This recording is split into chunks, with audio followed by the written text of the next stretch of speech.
Hello. हा madam. आवाज येतोय सर? हा आवाज येतोय, स्क्रीन दिसते मॅडम. हॅलो. हा आवाज येतोय मॅडम. स्क्रीन दिसतं? हो हो हो हो. हो मॅडम. ओके. स्क्रीन. ओके. सर्वांना नमस्कार. मागच्या दोन पाठांमध्ये आपण पाहिलं होतं की इयत्ता चौथीच्या ई वर आपण सॉरी ई हा ये ग झाले माझे ये.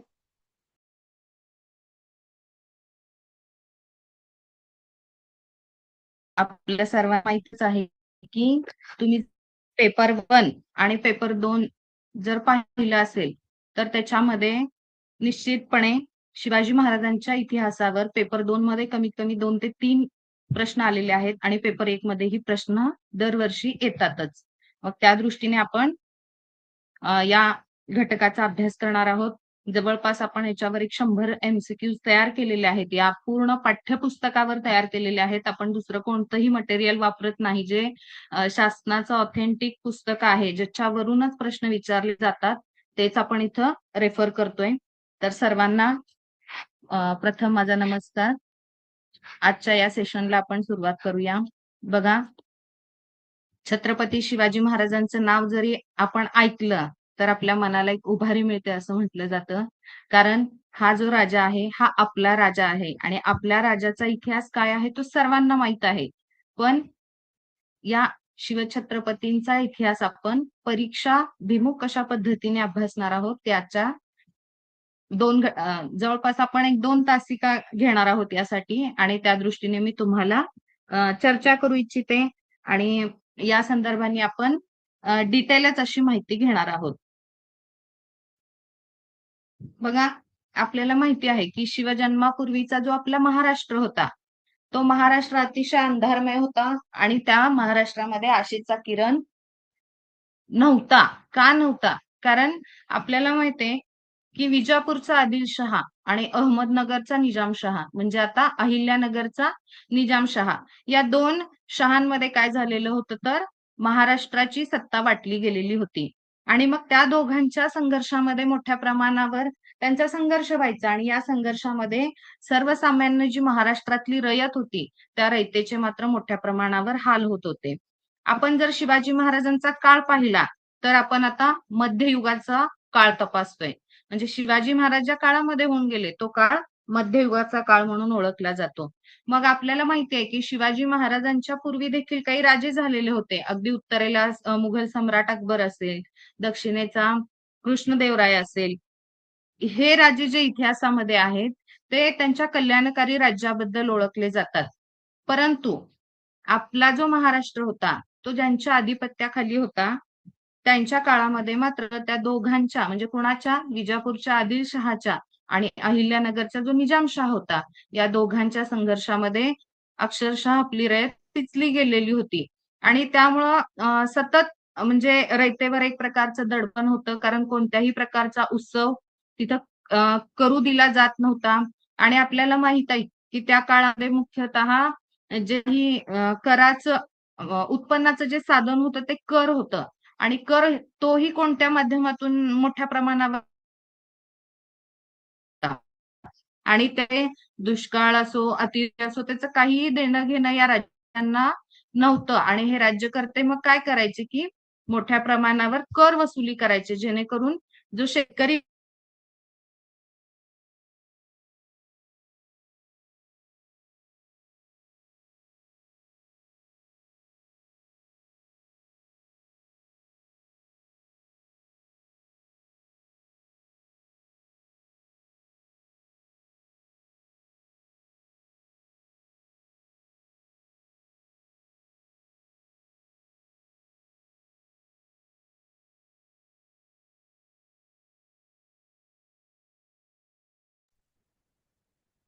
मॅडम आवाज नाही येत.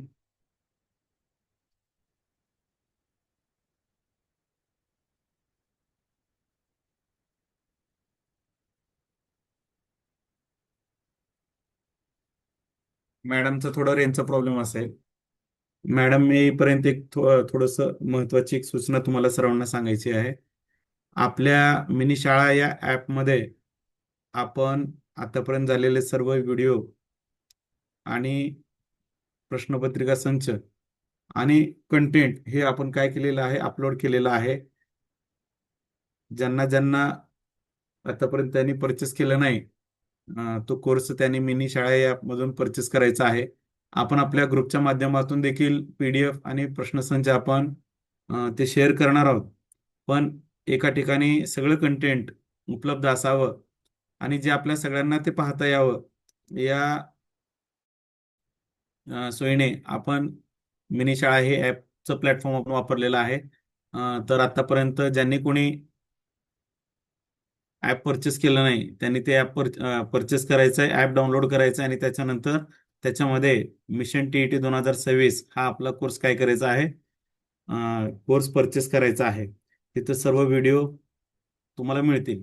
आणि उद्या आपण आपली आठवड्याची एक महासाप्ताहिक टेस्ट आपण आयोजित करणार आहोत. तर उद्या सायंकाळी साधारणतः 9 वाजता तो निकाल आपण जाहीर करणार आहोत. तुम्हाला उद्या दिवसभर ती लिंक उपलब्ध करून दिली जाईल सोडवण्यासाठी आणि सर्वांनी ती लिंक, ॲपचीच लिंक आहे. प्रश्न साधारणतः 50 प्रश्न तुम्हाला तिथे विचारले जातील. आतापर्यंत आठवड्याभरामध्ये जेवढे काही घटक आपण शिकलेलो आहोत त्याच्यावर आधारित ती टेस्ट असेल. सर्वांनी ती आवर्जून सोडवायची आहे. त्यामुळे टेस्ट सोडवल्यामुळे आपला अभ्यासाचा एक अंदाज येतो, आपण कुठं कमी आहोत याची जाणीव होते. त्यामुळे ह्या सर्व गोष्टी आपल्याला कराव्या लागणार आहेत. आणि जे कोणी 10 टॉपर लोक असतील, जे गुणानुक्रमे प्रथम असतील, त्या सर्वांचं आपण काय करणार आहे, नाव आपण रात्री उद्या 9 वाजता घोषित करणार आहे. मॅडम येतीलच. काहीतरी नेटवर्क प्रॉब्लेम झालेला दिसतोय. ठीक आहे.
हा, स्क्रीन तुम्ही शेअर केली आहे का सर? हा, आलं.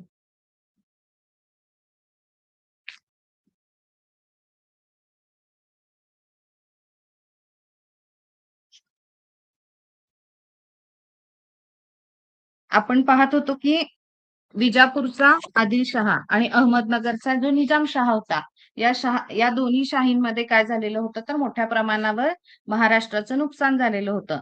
आणि जरी शौर्य गाजवणारे सैनिक किंवा सरदार आपल्याकडे जरी असले तरी ते कोणत्या ना कोणत्या म्हणजे मुघलांकडे असतील किंवा निजामशहाकडे, आदिलशहाकडे ते त्या दरबारामध्ये कार्य करत होते. मग आपल्याला या परीक्षेच्या अनुषंगाने काय बघायचं आहे बघा, तुम्हाला मोस्टली विचारलं जाईल, हा सुद्धा आपल्याला वाटतो की विजापूरचा आदिलशहा ह्याच्यावर प्रश्न विचारेल का, पण जोड्या लावामध्ये तुम्हाला येऊ शकेल, काही सांगता येत नाही. आणि बहुपर्यायी प्रश्नांमध्ये देखील विचारण्याची शक्यता आहे. त्याचप्रमाणे या पाठ्यपुस्तकाच्या अनुषंगानेच आपण बघणार आहोत, की जेणेकरून आपला कोणताही पाठ मिस नाही झाला पाहिजे. मग आपण जर पाहिलं तर आपल्या या पाठ्यपुस्तकामध्ये दुसरा जो पाठ आहे संतांची कामगिरी. मग या संतांच्या कामगिरीमध्ये आपल्याला मुख्यतः काही जे महत्वाचे संत आपल्या महाराष्ट्राच्या मातीमध्ये होऊन गेलेले होते, ज्यांनी आपल्याला न्यायाची, समतेची आणि ममतेची शिकवण दिलेली होती, अशा या संतांचे काय करणार आहेत आपण आज थोडीशी माहिती घेणार आहोत. मग आपण जर त्याच्यामध्ये पाहिलं तर आपल्या महाराष्ट्राला थोर अशी संत परंपरा आहे. फक्त पुरुष संत झालेत असे नाही, तर अनेक स्त्रियांनी देखील या काळामध्ये महान कार्य केलेलं आपल्याला दिसून येतं. मग ह्याच्यामध्ये प्रामुख्याने आपल्याला माहित असेल संत सावतामाळी असतील, संत गोरोबा, संत नरहरी असतील, संत एकनाथ, संत शेख मोहम्मद, संत तुकाराम, संत निळोबा यांसारख्या संतांनी आपल्या ज्या महाराष्ट्रातील जनता होती, जी रयत होती, तिच्यामध्ये नवचैतन्य जागवण्याचं कार्य केलेलं होतं. आणि यांची सर्व शिक्षण ही त्यांच्या दया असेल, अहिंसा, परोपकार, सेवा, समता, बंधुता या गुणांची शिकवण त्यांनी दिलेली होती. मग त्यातले एक महत्वाचे संत होते श्री चक्रधर स्वामी. आपल्याला माहित आहे की श्री चक्रधर स्वामी जे होते ते मूळचे गुजरात मधले होते आणि राजघराण्यामधले होते चक्रधर स्वामी. मग चक्रधर स्वामींवर इथं मोस्टली कुठला प्रश्न येऊ शकेल आपल्या परीक्षेच्या दृष्टीने आपण पाहणार आहोत. तर चक्रधर स्वामी हे मूळचे कोणत्या राज्यातील होते? हा एक प्रश्न इथे झाला बघा. तर याचं उत्तर काय होणार आहे की श्री चक्रधर स्वामी हे गुजरात राज्यातील होते. त्यानंतर आहे की श्री चक्रधर स्वामी जे होते त्यांनी जातपात मानली नाही, स्त्री पुरुष हा भेदभाव त्यांनी कधी केला नाही. आणि मग त्यांनी त्यांच्या विचारावर जो पंथ स्थापन केलेला होता त्या पंथाला महानुभव पंथ असे म्हणतात. मग या महानुभव पंथा संदर्भात सुद्धा तुम्हाला प्रश्न येऊ शकेल की चक्रधर स्वामींनी स्थापन केलेल्या पंथाचं नाव काय होतं किंवा महानुभव पंथ स्थापन कुणी केला, अशा पद्धतीने प्रश्न येऊ शकतात. आणि श्री चक्रधर स्वामींचा जो आठवणींचा संग्रह आहे त्याला लीळा चरित्र या नावाने ओळखलं जातं. मग या लीळा चरित्रावर देखील तुम्हाला प्रश्न येण्याची शक्यता आहे. मग श्री चक्रधर स्वामी आपण जेव्हा अभ्यासतोय तिथं महत्वाचे 4 प्रश्न आपले तयार झाले बघा. मुख्यतः आपण जेव्हा इयत्ता 7वीच्या अनुषंगाने थोडासा शिवरायांचा भूगोल घेणार आहे, तिथं थोडासा अजून मी डीप घेईन तुम्हाला. मी पाठ्यपुस्तक वाईज घेण्याचं कारण हेच आहे की कोणत्याही पाठ्यपुस्तकामधला आपला कंटेंट राहू नये. मग आता आपण पाहिलं की जवळपास 4 प्रश्न इथं तयार झाले. पहिला प्रश्न म्हणजे श्री चक्रधर स्वामी हे कोणत्या राज्यातील होते? दुसरं म्हणजे त्यांनी कोणत्या पंथाची स्थापना केली? तिसरं त्यांच्या आठवणींचा जो संग्रह आहे तो कोणत्या नावाने ओळखला जातो? तर लीळा चरित्र. त्याचप्रमाणे महाराष्ट्राला ते महान संतांची परंपरा होती आणि हे जे चक्रधर स्वामी होते हे भ्रमण करत आपल्या महाराष्ट्रामध्ये आले होते आणि नंतर मग त्यांनी इथं त्यांच्या पंथाचीही स्थापना केलेली होती. त्यानंतर पुढचे आपले संत आहेत संत नामदेव. आपल्याला संत नामदेवांच्या बाबतीमध्ये माहिती आहे बघा. संतांच्या बाबतीत मुख्यतः त्यांची नावं जन्मगाव विचारण्याची जास्त शक्यता असते. तर संत नामदेव जे होते ते नरसी गावचे राहणारे होते आणि आपल्याला माहितीये की संत नामदेवांचे अनेक अभंग असतील, कीर्तन असतील, हे जनतेमध्ये मोठ्या प्रमाणावर लोकजागृती करण्याचं काम करतात. मग संत नामदेवांचा वेगळंपण काय आहे? तर संत नामदेव जेव्हा ते कीर्तन करत होते किंवा प्रवचन करत होते, तर त्यांचा जो प्रवास होता तो भारतभर होता आणि याच प्रवासामध्ये त्यांनी फक्त मराठीमध्ये अभंग किंवा कीर्तनं लिहिलेली नाहीत, तर त्यांनी हिंदी भाषेमध्ये देखील काही पदं लिहिलेली आहेत आणि त्यांची जी काही पदं आहेत, ती आजही आपल्याला शीख लोकांच्या गुरु ग्रंथ साहेब या धर्मग्रंथामध्ये दिसून येतात.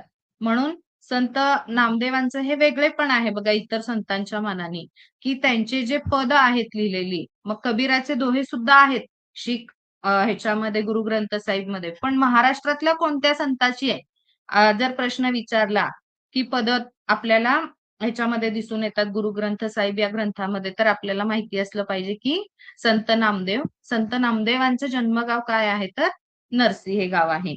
त्यानंतर अजून एक महत्वाचे संत ज्यांनी अतिशय लहान वयामध्ये मोठ्या प्रमाणावर जनजागृतीचं कार्य केलेलं होतं आणि कमी वयामध्ये त्यांनी काय केलेली होती?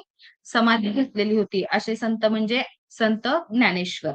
आपल्याला माहितीये की संत ज्ञानेश्वर हे आपेगावचे राहणारे होते. आपण संत ज्ञानेश्वर बद्दल महाराष्ट्रामध्ये कुणाला माहिती नसेल असं होऊ शकत नाही. पण परीक्षेच्या दृष्टीने आपण इथं अभ्यास करताना पाहणार आहोत की संत ज्ञानेश्वरांची जे म्हणजे भावंड होती ती 4 भावंड होती. मग त्याच्यामध्ये संत ज्ञानेश्वर, निवृत्तीनाथ असतील, सोपानदेव असेल हे त्यांचे बंधू होते आणि मुक्ताबाई ही त्यांची बहीण होती. आपल्याला माहितीये छोटीशी गोष्ट त्यांच्याबद्दल की त्यांच्या वडिलांनी संन्यास घेतलेला होता आणि पुन्हा त्यांना वाटलं की नाही मी संसार म्हणजे मी केला पाहिजे. आणि पुन्हा ते जेव्हा गृहस्थ आश्रमामध्ये आले, तेव्हा त्या काळच्या त्या लोकांना रुचलं नाही. आणि मग त्यांनी काय केलेलं होतं, की त्यांच्या पूर्ण कुटुंबाला वाळीत टाकलेलं होतं. आणि आपण पाहिलंय संन्याशाची पोरं म्हणून त्यांना ओळखले जात होतं. मग ह्याच ज्ञानेश्वरांच्या बाबतीमध्ये या ज्ञानेश्वरांना अतिशय लहानपणापासून दुःख सहन करावं लागलेलं होतं. पण जेव्हा ज्ञानेश्वरांना ज्ञानप्राप्ती झाली तेव्हा किंवा एका दिवशी असंच ते गावामध्ये भिक्षा मागायला गेल्यानंतर जेव्हा लोकांनी त्यांना टोमणे मारले, तेव्हा त्यांना खूप त्रास झाला आणि ते घरी येऊन दार बंद करून बसले. ही गोष्ट आपल्याला माहित आहे. तेव्हा त्यांच्या बहिणीने मुक्ताबाई त्यांना म्हणाले, की "ताटी उघडा ज्ञानेश्वरा, असं दुःखी कष्टी होऊन तुम्ही कसं चालेल? कारण आपल्या या जगाचं कल्याण कोण करेल?"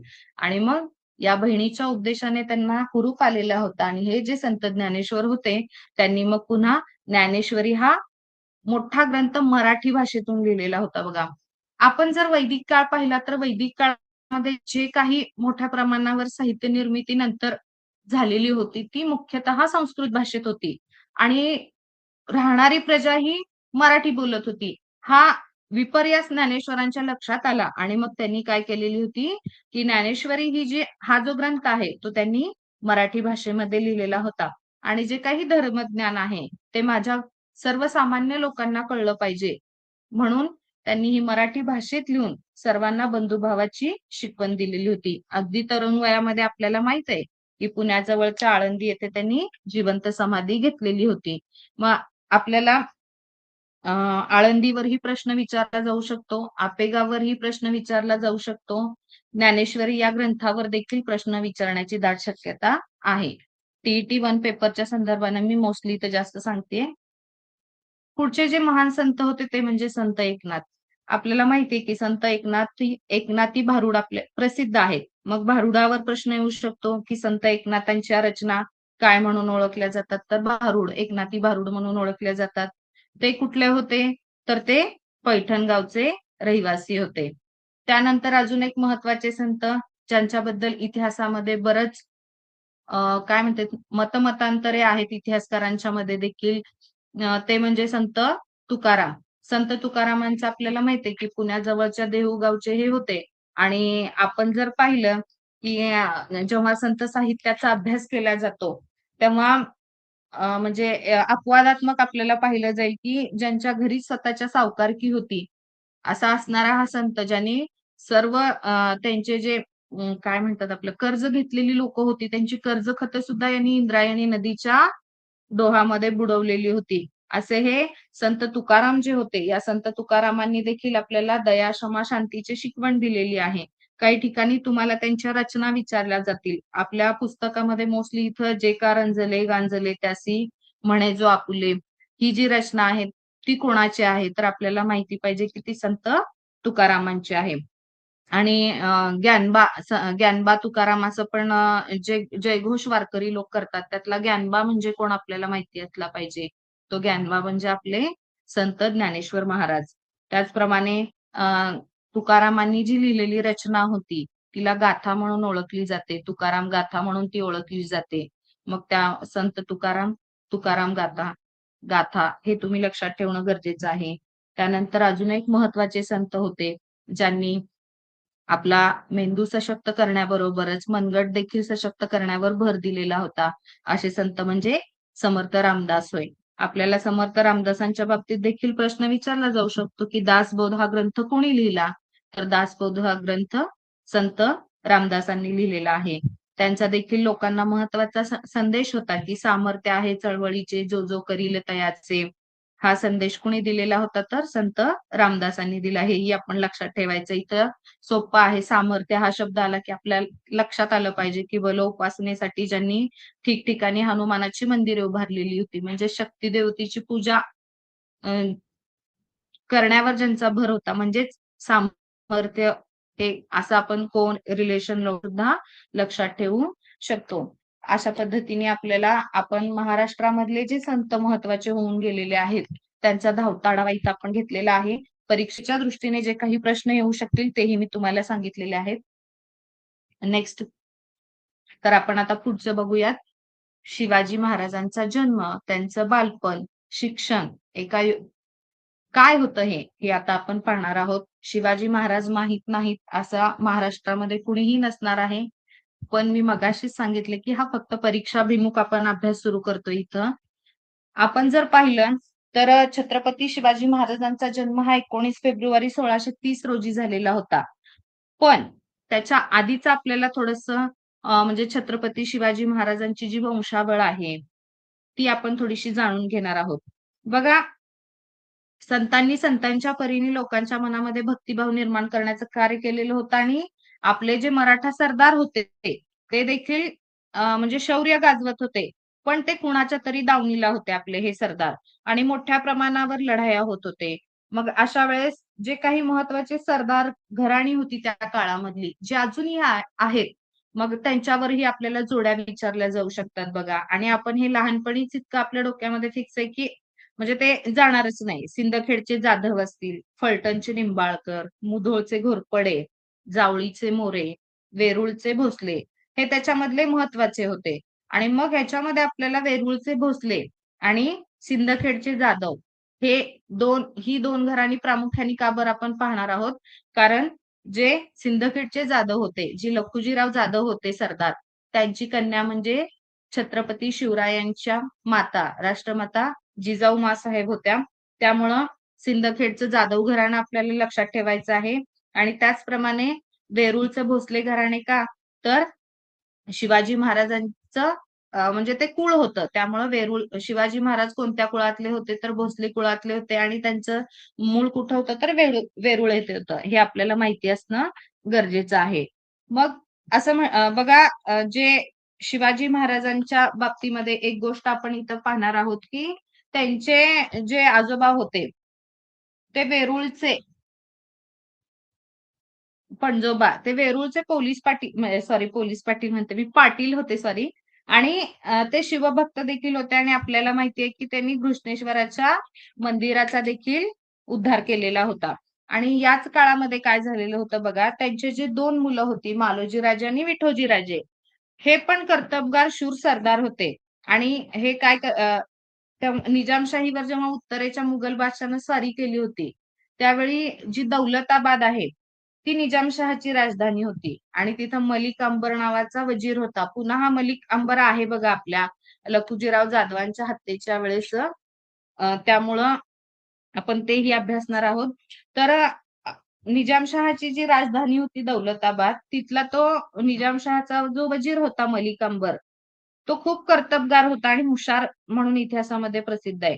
पण त्यांनी काय पाहिलेलं होतं, की हे जे वेरूळचे मालोजी राजे असतील किंवा विठोजी राजे असतील, हे दोन भोसले बंधू अतिशय कर्तबगार आहेत. आणि हे जर आपल्या निजामशहाच्या इथे जर सरदारकी जर त्यांनी केली, तर त्याचा निश्चितपणे फायदा निजामशाहीला होईल असं त्यांना वाटत होतं. आणि मग त्यांनी काय केलेलं होतं, की निजामशहाकडून मालोजी राजांना पुणे आणि सुपे परगण्याची जहागिरी दिलेली होती. त्यामुळं म्हणजे जहागिरी मात्र त्यांच्या आजोबांना मिळालेली होती हे आपल्याला माहिती असणं गरजेचं आहे. मग हे जे मालोजी राजे होते, त्यांची जी बायको होती म्हणजे उमाबाई, ती मात्र फलटणच्या निंबाळकर घराण्यातील होती. आणि आपल्याला माहितीये की पुन्हा शिवाजी महाराजांच्या देखील ज्या पहिल्या पत्नी होत्या सईबाई, त्या देखील निंबाळकर घराण्यातल्या होत्या. आणि या जे मालोजी राजे होते, ह्यांना पुन्हा 2 पुत्र झाले. कोण? शहाजी आणि शरीफजी. हे सुद्धा दोघं अतिशय कर्तबगार होते. पण जे शहाजी राजे होते, 5 वर्षाचे असतानाच मालोजी राजे इंदापूरच्या लढाईमध्ये मारले गेलेले होते. मग नंतर काय झालं, की मालोजी राजांच्या मृत्यूनंतर विठोजी राजांनी त्यांचे जे पुतणे होते, पुतणे शहाजी, त्यांच्यासाठी लखुजीराव जाधवांकडे त्यांनी काय केलं, मुलीला मागणी घातली. म्हणजेच जिजाबाईंना मागणी घातलेली होती. आणि अशा या सिंदखेडच्या लखुजीराव जाधवांची जी मुलगी आहे ती भोसल्यांची सून झाली. आणि त्यांचा शहाजी राजांबरोबर मोठ्या थाटामाटात विवाह झालेला होता. आता तुम्ही बघा, इथं टीईटी मध्ये मालोजी राजांवर प्रश्न विचारलेला आहे. घृष्णेश्वराच्या मंदिराचा जीर्णोद्धार कोणी केला? कोणत्या लढाईमध्ये ते मारले गेले होते? हे देखील विचारलेलं आहे बरं का. इंदापूरच्या लढाईमध्ये हे लक्षात ठेवायचं आपण. लखुजीराव जाधव लखुजीराव जाधवांवर विचारलेलं आहे ते कुठले होते तर सिंदखेडचे होते. आता त्याच्यानंतर आपण जर पाहिलं तर हे जे शहाजी राजे होते, मालोजी राजे निजामशहाच्या दरबारीमध्ये असल्यामुळं शहाजीराजेही तिथंच होते. शहाजीराजे पराक्रमी असल्यामुळे त्यांना दरबारामध्ये मोठा मान होता आणि त्यांनी असं मुघल बादशहानं जेव्हा निजामशाही जिंकायचंच असं ठरवलेलं होतं, तेव्हा आपल्याला माहित आहे की मलिक अंबर जो होता त्यांचा वजीर निजामशहाचा आणि शहाजीराजांनी मोठं शौर्य दाखवलेलं होतं. पण यानंतर काय झालं बघा, जेव्हा लढाई झाली, त्या लढाईवर देखील प्रश्न विचारलेले आहेत. त्यामुळे आपण नोट डाऊन करायचंय. अहिल्यानगर जवळ जी भातवडीची लढाई झालेली होती, त्या भातवडीच्या लढाईमध्ये शहाजी राजांचे जे बंधू होते, शरीफजी, ते मारले गेलेले होते. याच्यावर देखील प्रश्न विचारला जाऊ शकतो. बघा इथं 2 प्रश्न लढायांवर तयार झालेले आहेत. इंदापूरची लढाई, मालोजीराव भोसले मारले गेले, मालोजीराजे भोसले आणि भातवडीच्या लढाईमध्ये कुणाचा मृत्यू झाला तर शरीफजी, जे शिवाजी महाराजांचे काका होते, त्यांचा मृत्यू झालेला होता. आणि मग नंतर म्हणजे शहाजी राजांना दरबारामध्ये खूप मान मिळत होता. तो मात्र आता मलिक अंबरला सहन होईना आणि मग त्यांच्यामध्ये वितुष्ट निर्माण झालेलं होतं. मग काही काळ काय झालं, की शहाजी राजांनी निजामशाही सोडून दिली आणि ते आदिलशहाच्या दरबारामध्ये सरदार म्हणून काम करू लागले. आणि मग जेव्हा ते आदिलशहाकडे गेले, तर तेव्हा त्यांना आदिलशहाने त्यांच्या शौर्यामुळे सरलष्कर हा किताब दिलेला होता. या सरलष्कर किताबावर जवळपास 4 ते 5 वेळा प्रश्न आलेला आहे बघा, की शहाजी राजांना सरलष्कर हा किताब कोणी दिला? तर आपल्याला माहिती असणं गरजेचं आहे, की शहाजी राजांना सरलष्कर हा किताब आदिलशहाने दिलेला होता. आणि त्याच्या मागची पार्श्वभूमी तुम्हाला माहिती असावी म्हणून मी भातवडीच्या लढाईचा संदर्भ दिलेला आहे. आणि मग जेव्हा शहाजी राजे आदिलशहाच्या दरबारामध्ये गेले, तेव्हा पुन्हा इकडं निजामशाहीमध्ये काय झालं तर या मलिक अंबरचा मृत्यू झाला आणि मलिक अंबरच्या मृत्यूनंतर त्याचा जो फत्तेखान नावाचा पुत्र होता, तो वजीर झाला आणि त्याच्या काळामध्ये मात्र निजामशाहीला पार उतरती कळा लागली होती. मग अशा वेळी पुन्हा उत्तरेकडच्या मुघलांचा धोका निजामशाहीला निर्माण झालेला होता. आणि मग पुन्हा निजामशाही सावरण्यासाठी निजामशहाची जी आई होती, तिने शहाजी राजांना पुन्हा विनंती केली, की तुम्ही निजामशाहीमध्ये परत या. आणि मग पुन्हा शहाजीराजे आदिलशाही सोडून निजामशाहीकडे परत आले. बघा म्हणजे पूर्वीच्या काळी जे शौर्य दाखवणारे सरदार होते, त्यांना अतिशय महत्व होतं आणि त्याचपैकी एक शहाजीराजे होते. आता आपण जवळपास या दुसऱ्या पाठामध्ये ऍक्च्युली हे शिवरायांचे बालपण आपलं पुढं आहे. पण या पाठामध्ये आपण ओझरता असा आढावा घेतलेला आहे, की शिवरायांचं जी वंशावळ आहे ती काय आहे? मालोजी राजे कोणत्या लढाईमध्ये मारले गेले? मालोजी राजांनंतर शहाजी राजांचा विवाह झालेला होता. मग शहाजी राजांचे भाऊ जे होते शरीफजी, ते कोणत्या म्हणजे भातवडीच्या लढाईमध्ये मारले गेले? का निजामशाही सोडली? कुणी? शहाजी राजांनी, हे आपण जाणून घेतलं. म्हणजे पहिल्यांदा निजामशाहीच्या दरबारामध्ये होते, पुन्हा आदिलशाहीकडे गेले मलिक अंबरच्या त्रासामुळं आणि आदिलशाहीकडे गेल्यानंतर त्यांना सरलष्कर किताब मिळालेला होता. तुम्ही जर PYQs आणले असतील TETचे, तर त्याच्यामध्ये तुम्ही हा प्रश्न किती वेळा आलेला आहे ते एकदा बघून घ्या, की शहाजी राजांना सरलष्कर हा किताब कोणी दिला? आपल्याला आता इथं माहित झालं असेल, की आदिलशहाने त्यांना तो किताब दिलेला होता. आणि पुन्हा मलिक अंबरच्या मृत्यूनंतर पुन्हा एकदा काय झालेलं होतं, शहाजीराजे आदिलशाही सोडून पुन्हा निजामशाहीकडे वळले होते. म्हणजे हे जे ट्विस्ट आहे, हे आपण थोडंसं लक्षात घेतलं पाहिजे. आपलं कन्फ्युजन इथंच होतं.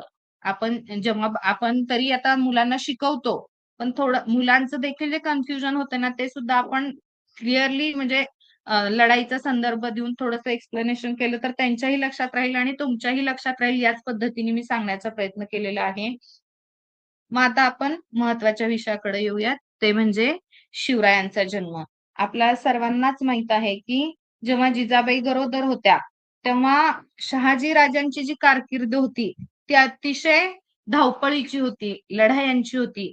मग तेव्हा शहाजी राजांच्या समोर असा एक प्रश्न निर्माण झाला, की जिजाबाईंना कुठं ठेवायचं? मग तेव्हा शहाजी राजांना आठवण झाली ती किल्ले शिवनेरीची आणि मग त्यांनी असं ठरवलं की आपण जिजाबाईंना कुठं पाठवायचं, तर शिवनेरीवर पाठवायचं. आणि आपल्याला माहित आहे की शिवनेरी हा किल्ला पुणे जिल्ह्यातल्या जुन्नर जवळ आहे. याच्यावरही प्रश्न दिला आहे की शिवनेरी हा किल्ला कोणत्या जिल्ह्यात आहे किंवा कोणत्या तालुक्यात आहे. तर जुन्नर हे ठिकाण पुणे जिल्हा जुन्नर लक्षात ठेवणं गरजेचं आहे. मग इथंच का ठेवायचं, तर हा किल्ला मजबूत होता, डोंगरी किल्ला होता आणि त्याचे जे किल्लेदार होते विजयराज, ते देखील शिवाजी महाराजांच्या नात्यातले होते. म्हणजे कुठंतरी एक विश्वास होता शहाजीराजांना की मी जरी लढाईमध्ये असलो तरी जिजाबाईंना जर तिथं ठेवलं तर कोणत्याही प्रकारचा म्हणजे अव्यवस्था त्यांना होणार नाही. आणि मग इथं आपल्याला दोन महत्वाचे प्रश्न आहेत बघा.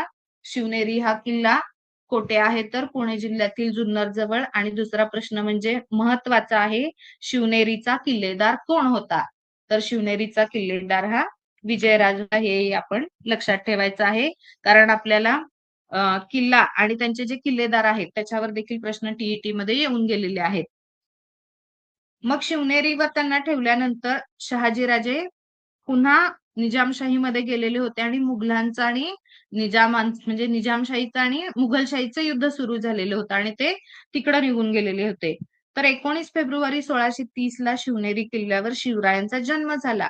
पण या शिवरायांच्या जन्मानंतर असं सतत म्हणजे जिजाबाईंना जाणवत होतं की आपण कुठं तर आपल्या या लोकांसाठी आपलं स्वतःचं स्वराज्य असलं पाहिजे. आणि ते बीज शिवराय पोटात असल्यापासूनच त्यांना असं सतत वाटायचं की आपलं स्वतःचं राज्य असलं पाहिजे. तसं छत्रपती शहाजीराजांना देखील वाटत होतं. मग ही जी माता होती आपण राष्ट्रमाता त्यांना उगीचच म्हणत नाही बघा. एक स्त्री, आता उद्याच महिला दिन आहे. तर त्या काळामध्ये मध्ययुगाच्या काळामध्ये जिजामातांचं जे कर्तृत्व पाहिलं तर अक्षरशः म्हणजे आपण आश्चर्यचकित होऊ की त्यांना सर्व प्रकारचं त्या मुळातच सरदाराची मुलगी असल्यामुळं सर्व प्रकारचं त्यांना सैनिकी प्रशिक्षण देखील येत होतं. आणि मग याच जिजामातांनी जेव्हा त्यांना पुत्र त्यांच्या पोटी जन्मला शिवराय, त्या शिवरायांना घडवण्याचं कार्य त्यांनी केलेलं होतं. आणि आपण जर इथं स्लाइडवर आहे बघा की म्हणजे रामायण असेल, महाभारत असेल किंवा जे काही शूरवीर त्या काळी भारतामध्ये होऊन गेलेले होते. आवाज बंद. जे काही शूरवीर त्या काळी भारतामध्ये होऊन गेलेले होते, त्या सर्वांचे दाखले शिवरायांना त्या देत असत. आणि सतत म्हणजे त्यांना असं वाटायचं की माझा जो मुलगा आहे त्यांनी काहीतरी वेगळं केलं पाहिजे, स्वतःच्या लोकांसाठी काहीतरी केलं पाहिजे. आणि निश्चितपणे त्यासाठी त्यांनी आपले जे महान संत होऊन गेले त्या संतांच्या देखील कार्याचा दाखला शिवरायांना त्या नेहमी देत असत. अशा पद्धतीने शिवरायांची जडणघडण ही जिजाबाईंच्या शिकवणीखाली तर होतच होती. त्याचप्रमाणे दादाजी कोंडदेव जे होते ते देखील त्यांना प्रशासन असेल, युद्धकलेचं म्हणजे दांडपट्टा असेल, तलवारबाजी असेल किंवा घोडदौड असेल, या सर्वांचं शिक्षण जिजाबाईही देत होत्या आणि त्यांच्या बरोबरीनं दादाजी कोंडदेव आणि शहाजीराजे देखील देत होते. मग शिवराय जसजसे मोठे होत गेले तसं पाहिलेलं आहे आपण. खेळांवर सुद्धा प्रश्न विचारलेला आहे बघा टीईटीच्या ह्याच्यामध्ये. म्हणजे किती बारीक बारीक प्रश्न विचारलेले आहेत ते तुम्ही लक्षात घ्या. शिवाजी महाराज कोणते खेळ खेळत होते त्याच्यावरही प्रश्न आलेला आहे. मग त्याच्यामध्ये आपण जर पाहिलं तर लपंडाव, चेंडू आणि भोवरा हे त्यांचे आवडीचे खेळ होते. आणि हे खेळ ते माव मावळ प्रांतामध्ये ते राहत होते, त्यामुळे ते मावळ्यांच्या मुलांबरोबर शिवराय हे खेळ खेळत होते. शहाजीराजे निजामशाहीमध्ये आलेले होते. पण या निजामशाहीमध्ये पुन्हा शहाजीराजांचं मन काही रमत नव्हतं. कारण जो निजामशाह होता तो म्हणजे कुणीतरी काहीतरी सांगितलं की त्याच्यावर विश्वास ठेवणारा होता. म्हणजे ज्याला आपण म्हणतो की हलक्या कानाचा, अशा पद्धतीचा तो होता. आणि मग सतत काय होत होतं की दरबारामध्ये एकमेकांच्या विरोधात कटकारस्थानं होत होती. मग या कटकारस्थानातूनच काय झालेलं होतं, तर लखुजीराव जाधवांची हत्या झालेली होती, जे शहाजीराजांचे सासरे होते. लखुजीराव जाधवांची हत्या झाल्यानंतर आता मात्र पुन्हा एकदा शहाजीराजांनी काय केलं, निजामशाहीचा त्याग केला आणि ते मुघलांकडे गेले. बघा, पहिल्यांदा निजामशाही मलिक अंबरच्या त्रासाला कंटाळून आदिलशाहीमध्ये आले. आदिलशहाने सरलष्कर किताब दिला. आदिलशहाचा सरलष्कर किताब त्यांना तिथे मिळालेला होता. पुन्हा मलिक अंबरचा मृत्यू झाला. निजामशाही मोडकळीला आली म्हणून निजामशहाच्या आईनं त्यांना विनवणी केल्यामुळे पुन्हा निजामशाहीमध्ये गेले. पण आता निजामशाहीमध्ये काय झालेलं होतं तर खुद्द जो निजामशहा होता तोच हलक्या कानाचा होता आणि दरबारामध्ये जे पेव फुटलेलं होतं आणि त्यांच्या सासऱ्यांची जी हत्या भर दरबारात झालेली होती ते त्यांना सहन झालं नाही. आणि मग त्यांनी पुन्हा एकदा निजामशाहीचा त्याग केला आणि ते आता मुघलांकडे गेले बघा.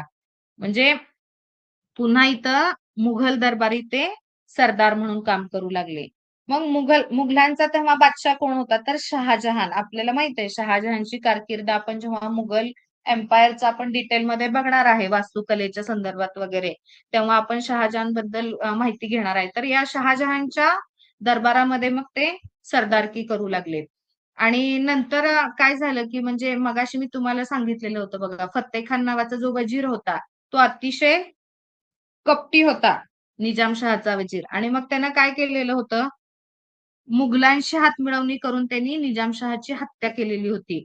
आणि पुन्हा एकदा निजामशाहीमध्ये अंधाधुंदी माजली. आणि अशा वेळी काय केलेलं होतं तर फत्तेखानाच्या फितुरीने निजामशाही जी मुघलांच्या घशात जाणार होती हे आता शहाजीराजांना कळालेलं होतं. मग काय झालेलं होतं की शहाजीराजांच्या जे ताब्यात प्रदेश होता मुघलांनी कुणाला दिला फत्तेखानाला परस्पर दिला. त्यामुळं शहाजीराजांनी पुन्हा मुघलशाही सोडली. बघा निजामशाही, आदिलशाही, निजामशाही, मुघलशाही पुन्हा आता त्यांनी काय केलेली आहे मुघलांची बाजू सोडून दिलेली होती.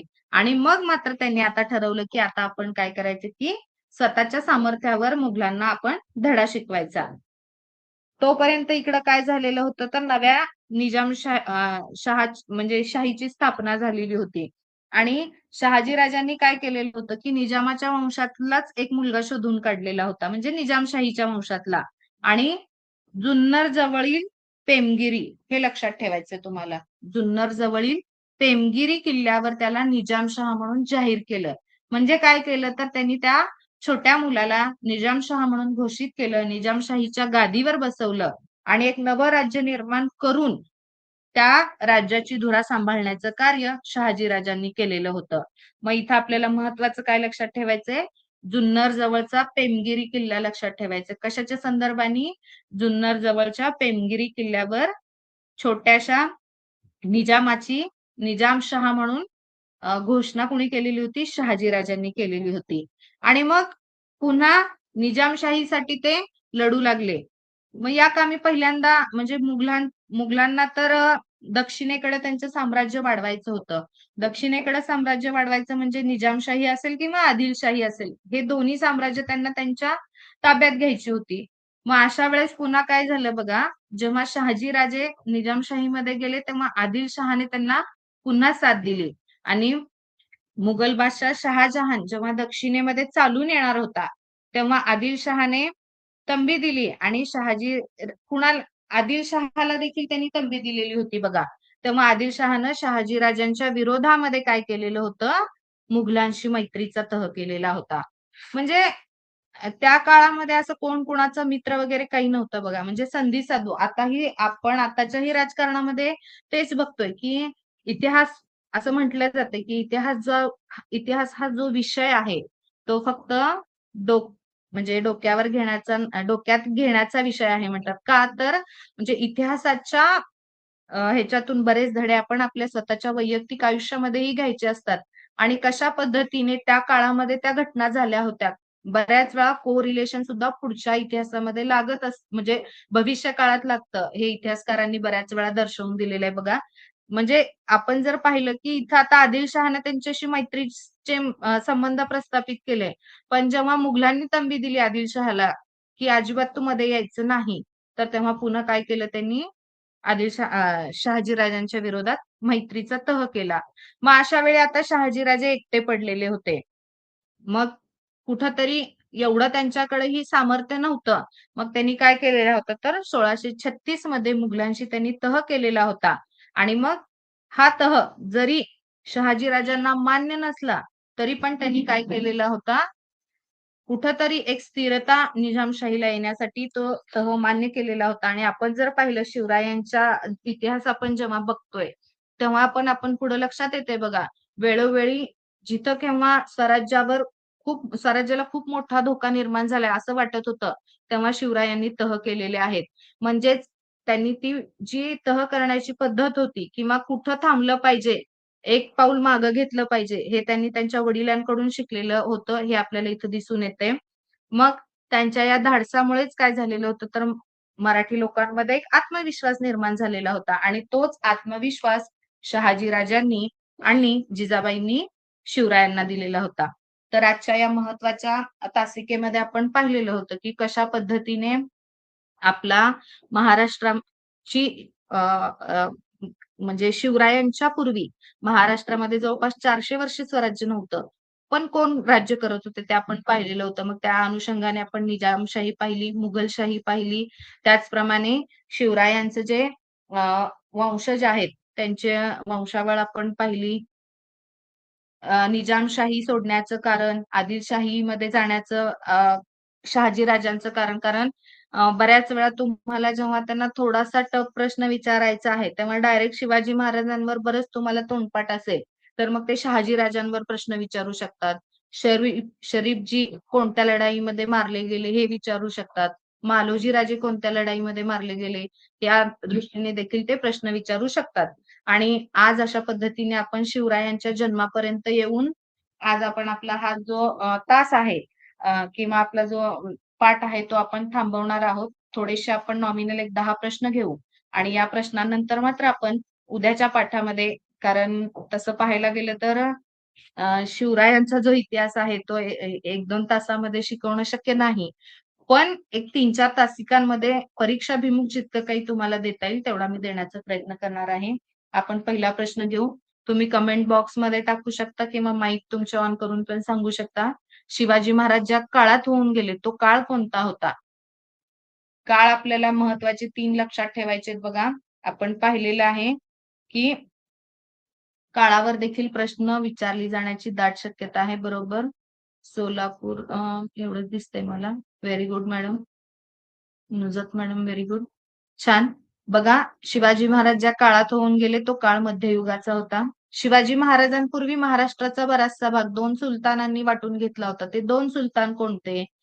बघा, कन्फ्युजिंग प्रश्न कसे असतात तुम्हाला. Very good. बरोबर. आदिलशहा आणि निजामशहा. हे फिक्सच आपण आपल्या डोक्यात जसं ठेवतोय तसंच आपल्या विद्यार्थ्यांच्या, आपली मुलंही शिकत असतात. त्यांनाही तुम्ही याच पद्धतीने थोडंसं जर इतिहासाचं म्हणजे शिकवलात तर निश्चितपणे त्यांना इतिहासाविषय रुचकर आणि छान वाटेल, की म्हणजे तिसरा प्रश्न घेऊ आपण. शिवजन्मापूर्वी महाराष्ट्रात सुमारे किती वर्ष स्वराज्य नव्हते? एकही प्रश्न पुस्तकाच्या बाहेरचा नाही. बरोबर. Very good. 400 वर्षापूर्वी. विटकर सर आहेत का? 400 वर्षापूर्वी सर. त्यानंतर पुढचं आहे, उत्तरेत कोणता मुघल सम्राट आपल्या कल्याणकारी राजवटीसाठी प्रसिद्ध होता? आपण जर पाहिलं मुघलांचं जेव्हा आपण कारकीर्द पाहणार आहोत, तेव्हा बरचसं कार्य वास्तुनिर्मिती असेल, मुघलांच्या काळामध्ये झालेली होती. पण सर्वात कल्याणकारी राजा म्हणून कोण आहे मुघलांचा, जो इतिहासामध्ये सर्वात प्रसिद्ध आहे, आपल्याला माहित आहे. बरोबर. अकबर बादशाह.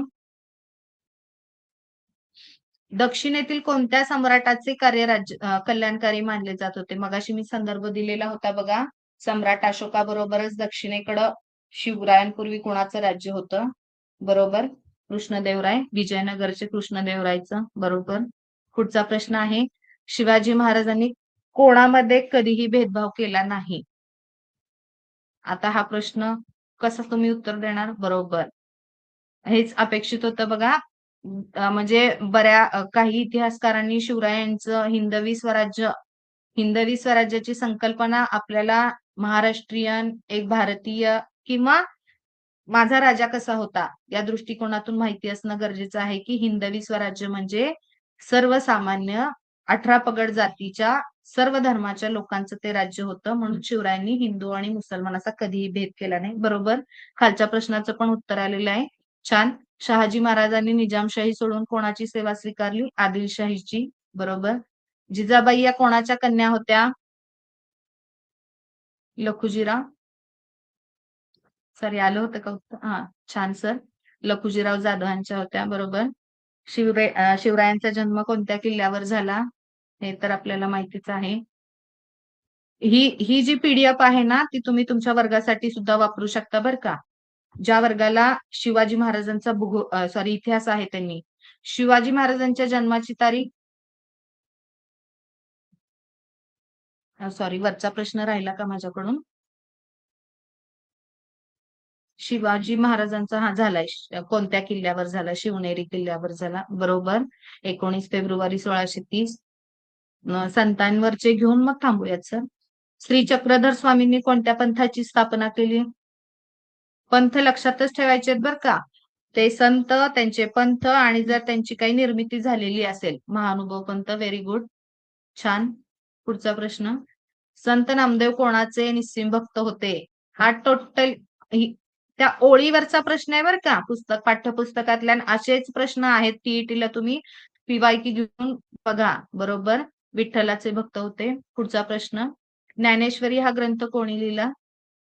तुम्हाला आता वाटेल इथं की काय सोपं आहे, पण असं सोपं नसतं. जेव्हा परीक्षेत येतं तेव्हा ना 4-4 पर्याय दिले की आपल्याला जंबल सुरू होतं आपलं. ज्ञानेश्वरी हे येणार आहे. चला पुढचं घ्या. ते आता संत तुकाराम, एक मिनिट. ठीक आहे. बरं, आता आपण संत तुकारामांवरचा प्रश्न. संत तुकारामांनी काय लिहिलेलं होतं सांगा बघू कमेंट बॉक्स मध्ये, आपण ते घेऊयात आता.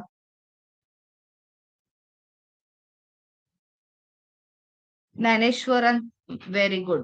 गाथा, बरोबर. संत नामदेवांची जी दोहे, सॉरी पद आहेत, ती कुठे आढळतात? कोणत्या ग्रंथात आढळतात?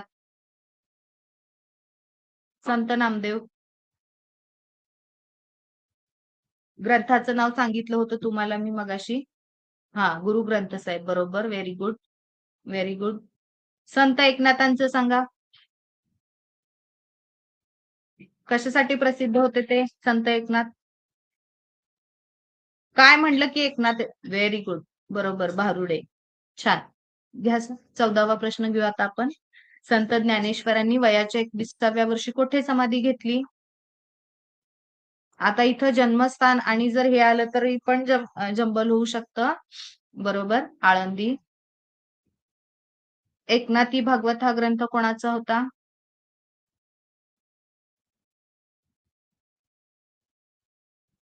एकनाथ नावच आहे त्याच्यामध्ये. छान, संत एकनाथांचा होता. तुकारामांचं गाव कोणतं?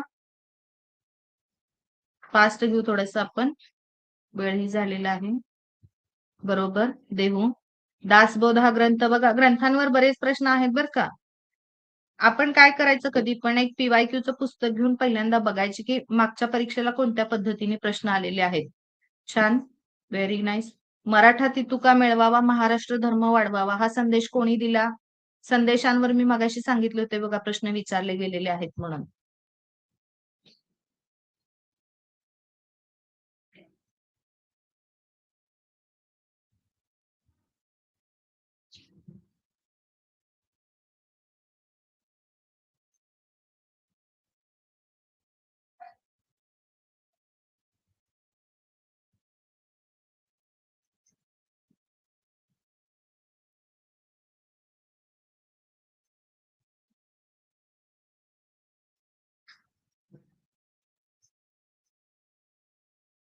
काल प्रश्नाचं उत्तर दिले का सर?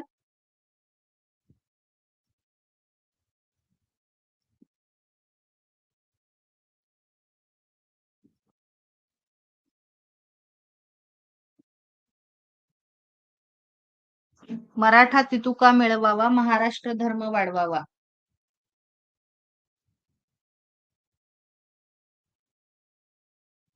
कोणत्या संतांनी सांगितलेलं आहे? बरोबर. पुढचा प्रश्न.